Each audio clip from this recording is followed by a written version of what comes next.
This web series is spearheaded by the Grey Willows Resistance. More on that at the end of this broadcast. Meanwhile, here's your weekly audio series, Inalienable Paradise, hosted by John Wishes.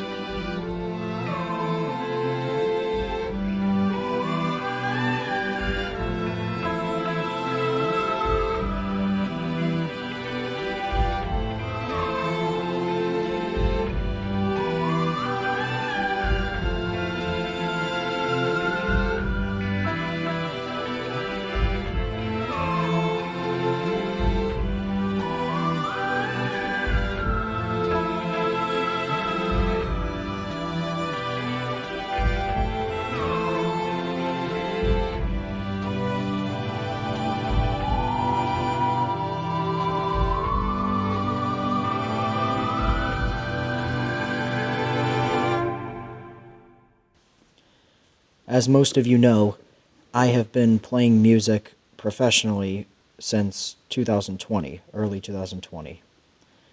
And coming with that, I also listen to music, and I've listened to a very large, very broad range of music, very, very different genres from each other. And since high school, I had always loved the works of Giles Corey, or Dan Barrett as his real name is, who made this remarkable song called Nobody Is Ever Going to Want Me, something like that. And I had always listened to it in the bus on the way home from school in 8th grade and 9th grade, I believe. I think it lasted 2 years, both years. And I was reading an article that included him, written by Hannah Seidlitz on Stereo Gum. The article is called No Fun, Not Ever with Giles Corey and Have a Nice Life. And it is in this article that came up with the central idea for this episode, titled Make Your Punishments Ugly, in which, word for word, he talks about the inspiration behind Giles Corey, who was a 17th century farmer who was executed by the state. And what was notorious about his case was he kept saying more weight, as they were adding stones to him. And Mr. Barrett said something quite remarkable as a reaction to it. He says, he made them murder him, he made it ugly. And one of the most prominent themes of all of my work as an artist, or as a human being, is I really want to tackle what human beings can do, not merely in situations where they're suffering, but situations of inescapable suffering, where you can't get out. You can't break yourself from the chains. You can't get out of your own mind. You can't get out of that abusive house. You can't get out of that bed you're tied to. I'm very interested in what human beings can do in those situations. And this provided somewhat of a nice solution to that, which is why I'm especially excited to talk about it in this episode of my series. In thinking about punishment, we often imagine something controlled, something procedural. But sometimes someone comes along and breaks the system, turning that punishment into something far uglier than anyone intended. And of course, I just talked about Giles Corey, a prime example of how punishment can be contorted into a form of rebellion. He was pressed to death not by the weight of accusations alone, but by literal stones. And he was pretty much non-resistant, didn't relent. The command was clear. He was to confess. But Giles Corey did something else. He made them murder him, and by doing so, he made the act ugly.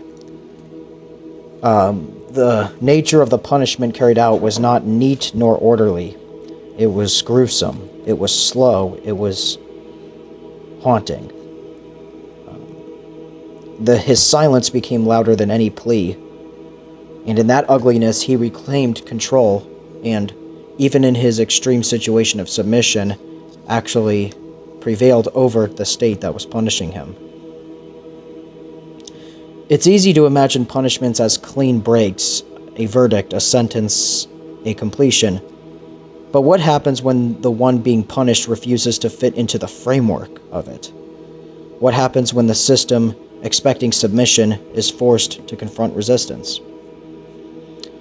A case that I have thought about for years and has troubled me deeply throughout the years and continues to this day is the case of Sylvia Likens. She was tortured endlessly. Her punishment was nothing more than a projection of her captor's cruelty. I remember one part of her story that particularly gave me chills, where her perpetrator, Gertrude Benezewski, brought her a plate of food, and I believe this was one of her last days alive, and her reply to her offer was to feed it to the dog, as it is hungrier than I am. That part of the story still kind of lingers in my mind to this day.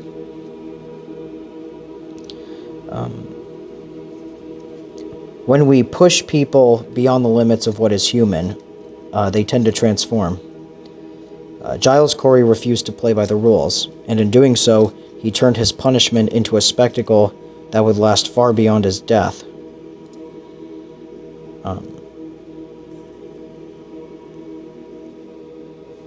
Punishment, at its core, is supposed to serve justice, balance the scales. But when those scales tip too far, when the punishment becomes about cruelty rather than consequence, it breaks down. It becomes ugly. The ugliness seeps out, spreads, and forces everyone involved to confront what they have become. This question remains: how do we make sure that punishment remains just, that it doesn't slip into the grotesque? We look at people like Giles Corey and Sylvia Likens, and we remember pain of that nature, the defiance and the suffering. It reminded us that punishment, when misused or pushed too far, destroys not just the individual, but the system that enacts it.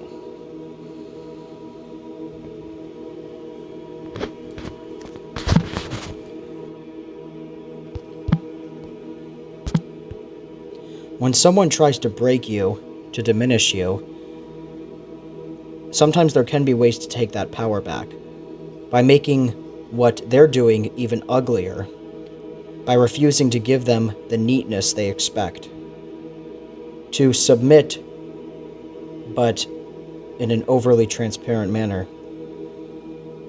And about Giles Corey, he was crushed under stone bit by bit, but he refused to confess. In the end, he never gave them what they wanted. Instead, he forced their hand, made them murder him in a way so horrific, so public, that it is still talked about more than 300 years later. He had made it uglier than they had planned, which in that case, in a very subtle and vague way, prevailed against his greater enemy. And I would like to say we can do the same. When someone's cruelty is aimed at you, you don't just endure it, but you do it in a way that forces them to see the horror of their own actions. And don't let it be simple. You have to execute it in a way that into something that they can't brush off. Very boldly. And make it transparent enough that to turn their punishment into something unbearable for them. Something they can't escape from. Something that stains their confidence and their conscience forever. Make them see that what they're doing is not just an act of power, but in the end, it's really an act of horror.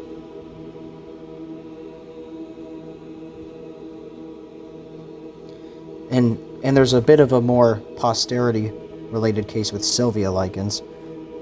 The torture inflicted was so extreme And her perpetrators at the time tried to make it seem as though it was nothing, no big deal. Gertrude's main defense was she was incredibly ill the whole time and thought she was teaching her a lesson. I don't know what about burning a child with cigarettes hundreds of times and branding them with lit paper clips looks like teaching lessons, but I digress. But the ugliness of what she did and what her cronies did grew beyond their control. It became impossible now to contain it, and now the whole world knows what they did. The whole world sees them for who they are, objectively. And sometimes that can help too. The sheer objectivity of the cruelty that people can act on each other can also get to them. And it's good when that happens. And I'd like to think that we all have that power too. That when somebody hurts you, when they try to bend you to their will, you can resist.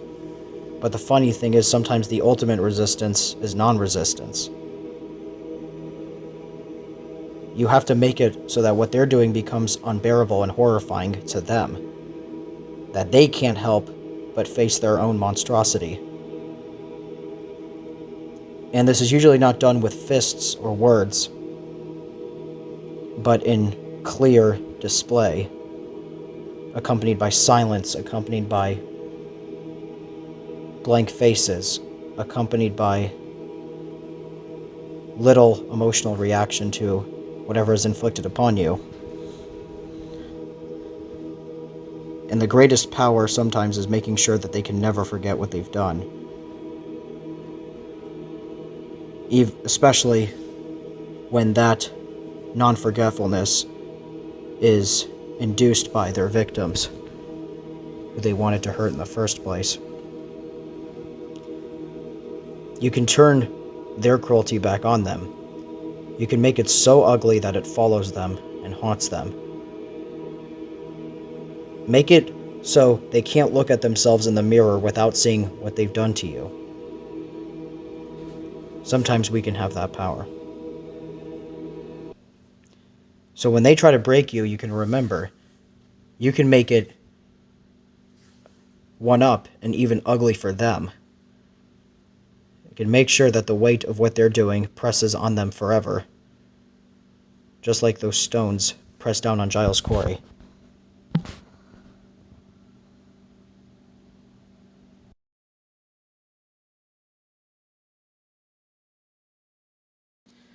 I am in the process of starting a guerrilla movement called Grey Willow's Resistance, dedicated to protecting disabled people from violence and abuse. Whenever an act of abuse or violence is committed on a disabled person or someone is attacked over something they can't control, it is a member's responsibility to apprehend the perpetrator immediately, whether legal, institutional, workplace, school, etc. This is a very loose movement. All you have to do is defend someone who is getting attacked or oppressed over their disability and share your story on the internet with the tag Grey Willows or Grey Willows Resistance, symbolizing the vital importance of understanding the differences and barely distinguishable fallibilities that each individual possesses. This is all founded on the quote by Charles Bukowski below. You begin saving the world by saving one man at a time. All else is grandiose romanticism or politics.